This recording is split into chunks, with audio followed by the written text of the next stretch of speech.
മൗല, ആ വിളിയിൽ അലിഞ്ഞു തീരാത്ത സങ്കടങ്ങളില്ല. മൗനിയായി കണ്ണടച്ചു നിന്നൊന്ന് വിളിച്ചാൽ ആഷിഖിന്റെ ഹൃത്തടത്തിൽ തെളിഞ്ഞു വരുന്ന രൂപമാണ് മൗല. കലിയാർ അതൊരു വികാരമാണ്. അവിടെയാണ് ഒരുപാട് പേരുടെ ജീവിതം മാറ്റിമറിച്ച സ്വലാത്ത് മജ്‌ലിസ് നടക്കുന്ന ആശ്രയഭൂമി. ഇർഫാനിയ ജൂനിയർ കോളേജും സാബിരിയ മസ്ജിദും ഹരിതാപമായ ആ ഗ്രാമത്തിൽ തലയുയർത്തി നിൽക്കുന്നത് തന്നെ നയനങ്ങൾക്ക് മനോഹരമായ കാഴ്ചകളാണ് സമ്മാനിക്കുന്നത്.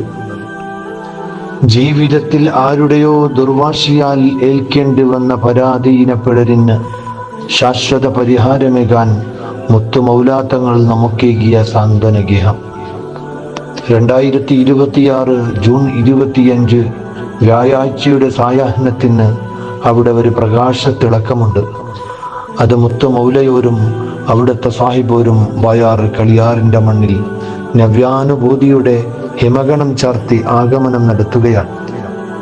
വരൂ, നമുക്കും അവിടെ ആ സായാഹ്നത്തിൽ അരിഞ്ഞു ചേരാം മൗലയുടെയും അവിടുത്തെ സാഹിബോരുടെയും ചാരത്ത്. കദം പിടിച്ചു മണക്കുവാൻ ഖാദിറായ മുഹമ്മദോട് കരഞ്ഞു നിன்று കൊതിച്ചു ഞാൻ.